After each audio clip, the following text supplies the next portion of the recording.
सासूरा सासूरा ओलांडून उंबरा गालीस सासूरा सासूरा संसाराची घडी नीट नेटकी बसवणे मकी करून जादू प्रेमाची चाहुल देईल कुणी सुखाच्या क्षणी कमलती मनी फुले ही वात्सल्याची सांभाळून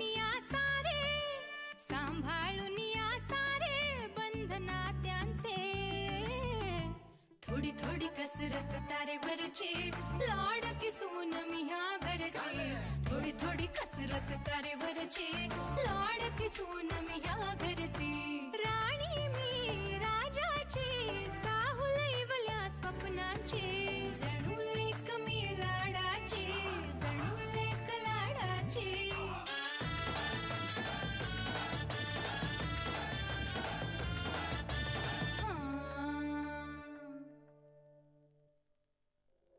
ही बघ, ही मुलगी छान आहे, हुशार आहे, वडिलांचा बिझनेस सांभाळतीये, शिवाय फॅमिली व्हॅल्यूज पण बघ किती छान मांडलेत, लिबरल आहे. लग्नापूर्वी मुलाला नीट समजून घ्यायचंय असंही म्हटलंय तिने याच्यामध्ये.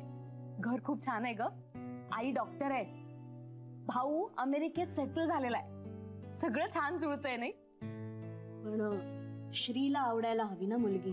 थोडं तिथेच तर अडणार आहे आपलं. वहिनी, आपण हे सगळं श्रीच्या चांगल्यासाठीच करतो ना. आता पुढच्या आठवड्यात कोर्टाची तारीख आहे, आपल्याला डिवोर्स मिळायला 6 महिने ते 1 वर्ष जाईलच ना. आणि त्याच्यानंतर जर मुलगी पाहिली तर पुढे आणखीन 1 वर्ष जाईल. तोपर्यंत ही मुलगी राहणार आहे का? लग्न करेलच ना ती. इतकी चांगली मुलगी कशाला हातात सोडायची? ते काही नाही, मला असं वाटतं आपण तिला भेटूया. बेबी, अगं लग्न ठरवताना मुलगा आणि मुलगी दोघंही विलिंग असावी लागतात. मुलाचं लग्न ठरवलं जात आहे हे त्याला माहितीच नाही, हे एखाद्या मुलीला कसं चालेल? हे बघ सर, तू आत्तापासून नकार घंटा वाजवू नकोस. कोण जाणे, श्रीच्या नशिबात असेल तर हीच मुलगी हो म्हणेल. बेबी, मला काय वाटतं माहितीये ना, श्रीचं श्रीलाच ठरवू दे ना. ठरवलं होतं ना ते त्याचं त्यानेच. आपण काही बोललो का?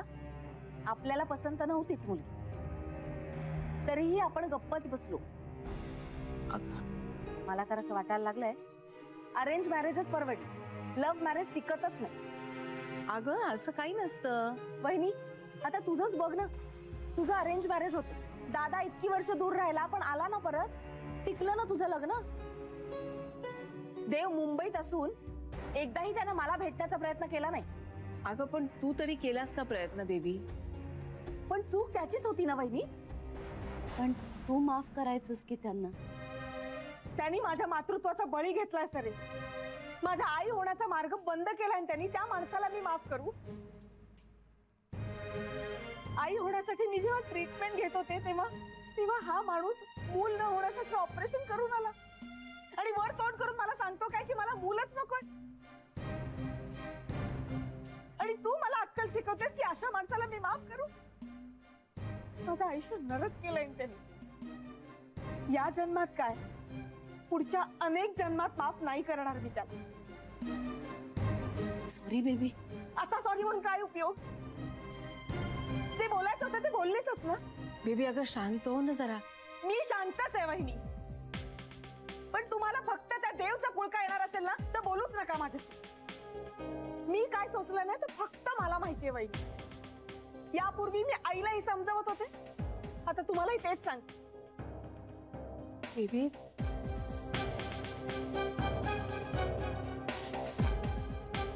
उद्या अॅनिव्हर्सरी आहे ना हिची,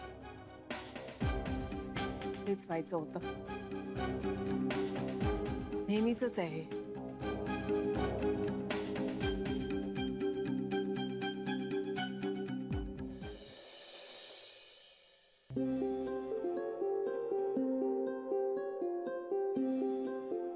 मला माझ्या पोराला दुःखाच्या खाईत लोटायचं नव्हतं.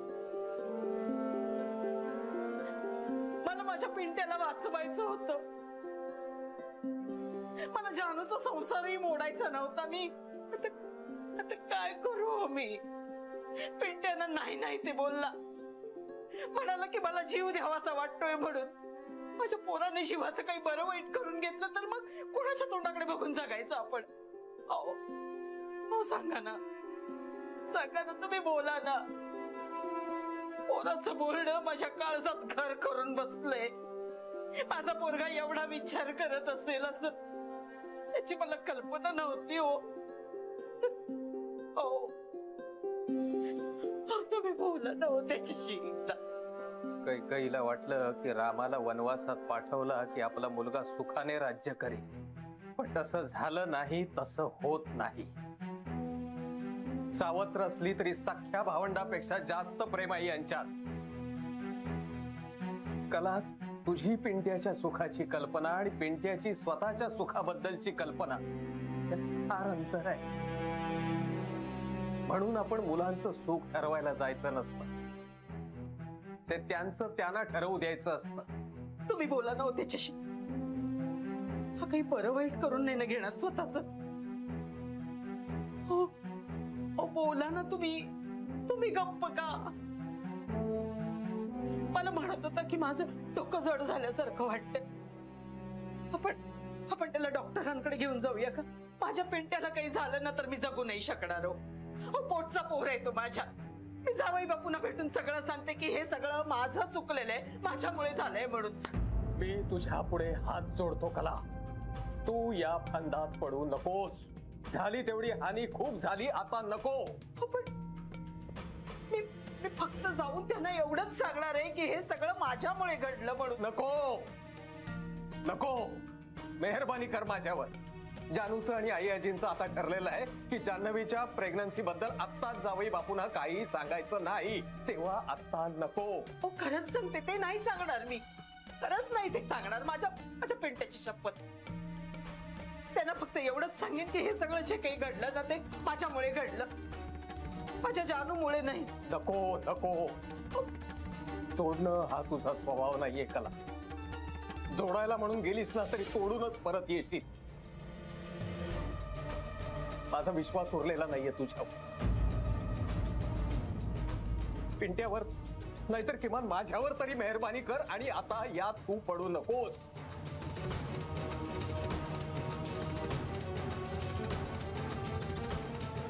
तू काहीही न करणं हीच मोठी मदत होणार आहे आम्हाला.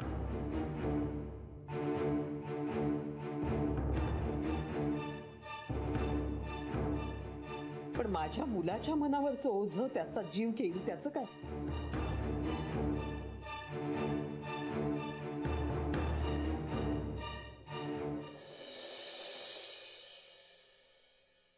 कळलं ना मी तुला काय सांगते ते? मी बाईक चालवत असताना तुला माझ्याशी सगळं बोलायचं असतं ना. पण मी काय सांगते ते कळलं ना तुला? नाही कळलं. काय सांगत होतीस? मग मान कशाला हलवत होतास कळलं म्हणून? कारण त्याशिवाय तू गप्प झाली नसतीस ना म्हणून. मनीष, तू मला फसवतोयस हा? गीता, माझे आई जरा हळू बोल ना. मी तुझी आई नाहीये, बायको आहे मी तुझी. ओके, पण प्लीज जरा हळू बोलशील का? चाळीतली लोक ऐकतात. काय फालतूगिरी यार ही मनीष. बरं, तुला माझ्याशी काय बोलायचं होतं ते बोलशील आता? जाऊ दे, मला सगळा मूडच घालवलास. हा, मूड जायला तुम्हाला काही कारण लागतच नाही ना. मनीष, निदान माझ्या डोक्यात तरी जाऊ नकोस तू आता. डोक्यात जरा डोकं असावं लागतं तर जाणार. काय म्हणालास? हिम्मत असेल तर मोठ्याने बोल ना. नाहीये, अजिबात हिम्मत नाहीये माझ्यात. मग पुटपुट तो कशाला आहेस? कारण माझ्याकडे दुसरा पर्यायच नाहीये ना. काहीतरी माणूस करणारच. बरं, आता तुला जे सांगायचं होतं ते सांगशील का? अरे, जिजूने ते पत्र फाडलंच नव्हतं. काय? पण मग कोणी फाडलं होतं? जेव्हा जान्हवीने ते पत्र लिहिलं होतं ना, त्याच वेळेला जान्हवीच्या सासूने एक पत्र लिहिलं होतं आणि ते पत्र गोखले गृहोद्योगच्या लिफाफ्यात ठेवलं होतं. मग त्यांचा विचार बदलला आणि मग ते पत्र फाडून टाकलं. म्हणजे ते पत्र फाडलं नाही, चुकून हे पत्र फाडलं. पण हे कळलं कसं? अरे, त्यांनी ते पत्र घरी नेलं होतं ना. म्हणजे त्यांना अजून हे माहिती नाहीये की जे पत्र फाडलं त्याच्यात काय होतं. बिचारा श्री. मला खात्री होती श्री असं अजिबात करणार नाही. गप्प बसा मनीष. अजिबात नाही, असं काही नव्हतं. तू चिडला होतास त्याच्यावर. मग तेव्हा मी काय करणं अपेक्षित होतं गीता? हो. एनिवेज, आता ही गोष्ट सॉर्ट झाली आहे ना, तसंच इतर सगळ्या गोष्टी सुद्धा हळूहळू सॉर्ट होतील.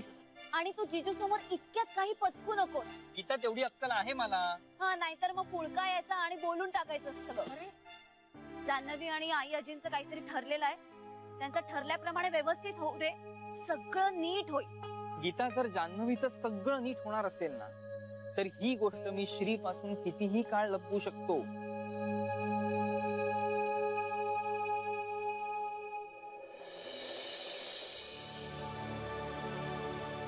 काय झालंय पिंट्याला? काय नाही. मग आई त्याला असं जबरदस्ती का डॉक्टरांकडे घेऊन गेली? कारण तिला वाटतंय त्याचं दुखणं शारीरिक आहे. म्हणजे तू आलीस म्हणून वाद न घालता गुपचूप निघून तरी गेला बिचारा. पण म्हणजे नक्की काय झालंय त्याला? वाटलं होतं त्याच्यापेक्षा जास्त परिणाम झालाय त्याच्यावर या सगळ्याचा. बाबा म्हणजे काय झालंय? त्याचा खूप जीव आहे ग तुझ्यावर. ते माहितीये मला बाबा. त्याचं मन खातंय त्याला. कशासाठी? त्याला वाटतंय तुझ्या या अवस्थेला तो जबाबदार आहे. वेडा आहे का तो? वेडाच आहे. तेच ओझं झालंय त्याच्या मनावर. म्हणजे त्याला थोडा त्रास होतोय हे कळत होतं मला, पण ते नॅचरल आहे असं वाटत होतं. माझंही तसं झालं होतं ग, पण त्याचं जरा जास्तच खोल झालंय. पण म्हणजे नेमकं काय म्हणाला तो? काही विशेष नाही, मी समजावेन त्याला. बाबा असं नका करू, प्लीज सांगा ना मला. अगं खरंच विशेष काही नाहीये. कुठल्याही हळव्या माणसाच्या मनाला लागेल तसं लागलंय त्याला. फक्त तो एवढा हळवा असेल हे बाप असूनही कधी लक्षात नाही आला माझ्या. पण नेमकं काय बोलला तो? जानू तू आराम कर आता. बाबा तुम्हाला शपथ आहे माझी. जानू नको, असं नको काही करू. मग मला सांगा. काही नाही ग, असंच म्हणजे जड जड वाटतंय. छातीवर मनाचं ओझं ठेवल्यासारखं वाटतंय. डोकं जड झालंय, जीव द्यावा असा वाटतोय. असं. बापरे, एवढा बोलला तो? हो म्हणजे असंच काहीतरी. हे सिरियस आहे बाबा. अगं पण बोलला म्हणून कळलं तरी निदान आपल्याला. मी बोलते पिंट्याशी. जानू काय होऊन बसलं ग हे सगळं? बाबा आता प्लीज तुम्ही खचून जाऊ नका. पण पिंट्याच्या एवढे जवळ असूनही त्याच्या मनात एवढं काहीतरी चाललंय हे कळूच शकलं नाही आपल्याला. पण ठीक आहे, न कळण्यापेक्षा उशिरा कळलेलं बरं ना. बाबा सगळं ठीक होईल, मला विश्वास आहे. त्याच एका आशेवर दिवस ढकलतोय ग मी. तुझं असं, पिंट्याचं तसं. देव आणखी किती अंत बघणार आहे माझा कोणास ठाऊक. बाबा बाबा ठीक आहे, असं होतं कधीतरी. तुम्ही नका टेन्शन घेऊ. आणि डिप्रेशन ही आजकालच्या जनरेशन मधली खूप कॉमन गोष्ट झाली आहे. एवढं काही टेन्शन नाहीये त्याचं. मी समजावीन ना पिंट्याला, मी बोलीन त्याच्याशी.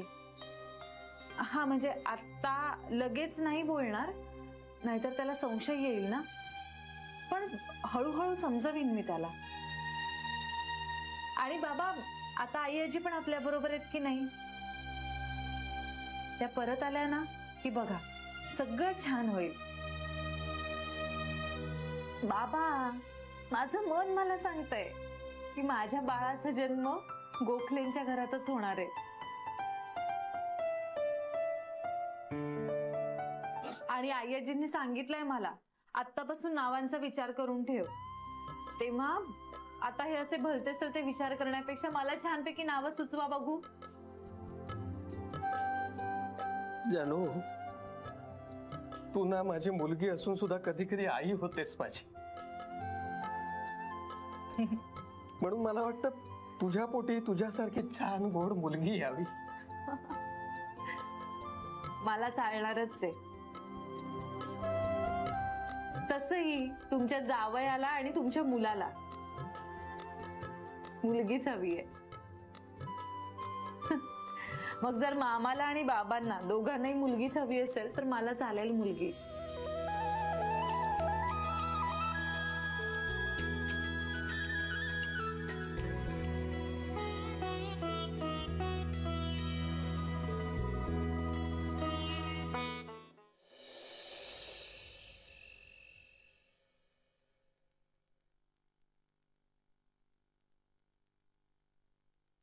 श्री, येतोस ना जेवायला?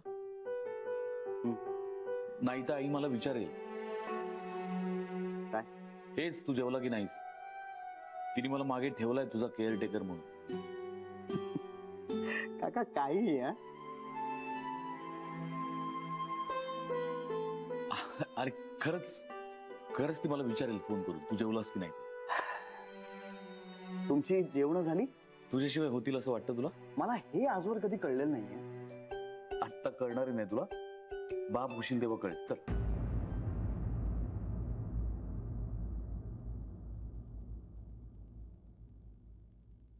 नाही, मला तसं नव्हतं म्हणायचं श्री. काका मला माहिती आहे. I am sorry Shri. It's okay. अरे मी तरी कुठे बाप झालोय? बाप सोड रे काका, बाप तर खूप दूरची गोष्ट आहे. मी साधा एक चांगला नवराही होऊ शकतो. श्री, माझं चुकलंच काका. वयाचा दोष असतो श्री, आणि अनुभवाचा. नाही रे नाही. दोष वयाचा नसतो, अनुभवाचा नसतो, दोष माणसाचा असतो. आणि आपणच समजून घ्यायला कमी पडतो समोरच्या माणसाला, आणि मग हे सगळे ब्लेम गेम सुरू. अरे पण माणसांकडून चुका होणारच श्री, आणि चुकांमधूनच सुधारणा होत असते. मला ना आईजीचं पट्ट कधी कधी. माणूस चुकीतनं नाही, त्यातून मिळालेल्या शिक्षेतनं सुधारतो. मलाही आईचं पट्ट खूप. बघ ना, ती मला किती वर्ष समजावून सांगायची, पण मी नाही ऐकलं, नाही सुधारलो. खूप वर्ष एकटं राहिल्यानंतर मग किंमत कळली, घराची, घरच्यांची, बायकोची. आईची गेली होती जान्हवीकडे. हा माहिती मला.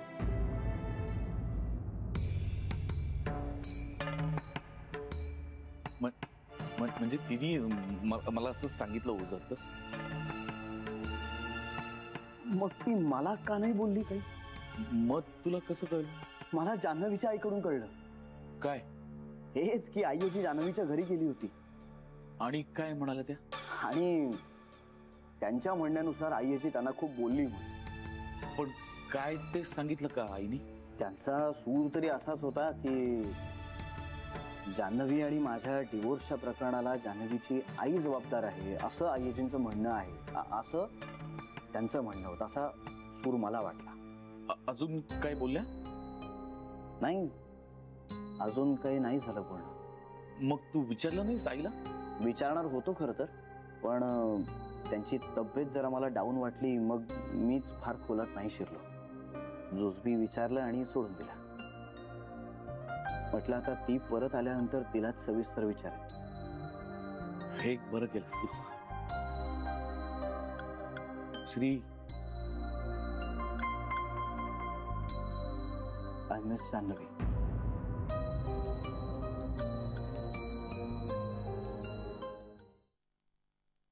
काका, तिनं खूप प्रेम केलंय माझ्यावर. मीच तिला समजून घेण्यात कुठेतरी कमी पडलो.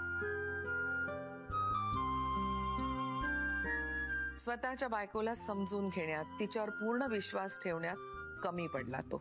श्री आणि या बायका तिच्या बाबतीत खूप चुकले. श्री आणि या बायकांना त्यांची चूक उमगलीच पाहिजे.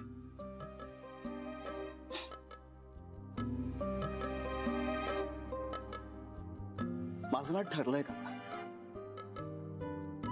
काय? मला डिवोर्स नको.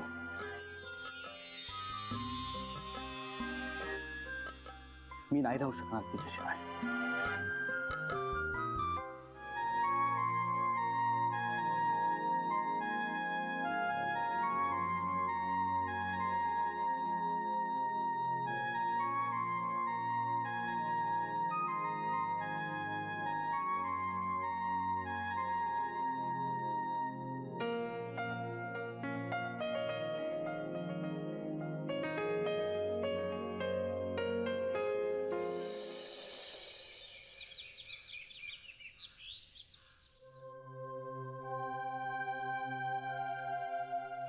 पिंट्या, तू आज जरा माझ्या बरोबर येशील?